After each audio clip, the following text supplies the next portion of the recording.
महाराष्ट्र में बीजेपी की सरकार बनवाने वाली एनसीपी के मुखिया शरद पवार की नरेंद्र मोदी से दोस्ती की नई तस्वीर दिखी। दिन में शरद पवार ने मोदी के मिशन स्वच्छ भारत के लिए झाड़ू उठा ली, तो शाम को खुद नरेंद्र मोदी ने ऑस्ट्रेलिया से पवार की तारीफ की।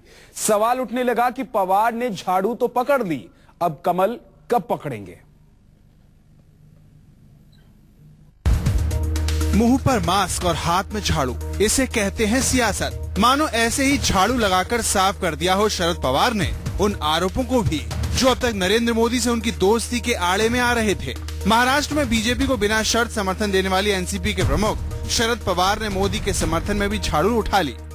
महाराष्ट्र में एक डेंगू इसकी एक समस्या गंभीर हो गई है।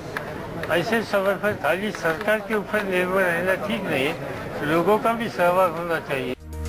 बारामती में अपने गांव में बेटी सुप्रिया सुले और भतीजे अजीत पवार के साथ शरद पवार मिशन स्वच्छ भारत के समर्थन में उतरे, तो शाम को ऑस्ट्रेलिया में मोदी ने पवार के समर्थन का जमकर स्वागत किया। प्रधानमंत्री ने ट्वीट किया, शरद पवार जी ने सराहनीय काम किया है। स्वच्छ भारत मिशन के लिए उनका समर्थन क्लीन इंडिया बनाने में बहुत मदद करेगा। पवार की पार्टी ने सिर्फ मोदी के मिशन स्वच्छ भारत को ही गले नहीं लगाया, बल्कि मोदी के ड्रीम प्रोजेक्ट सांसद आदर्श ग्राम योजना को भी माथे लगा लिया। बारामती के पास मोटी गांव में प्रधानमंत्री आदर्श ग्राम योजना की शुरुआत भी हो गई। एनसीपी के सांसद डीपी त्रिपाठी ने इस गांव को गोद दिया है। महाराष्ट्र की राजनीति में ये नई तस्वीर है।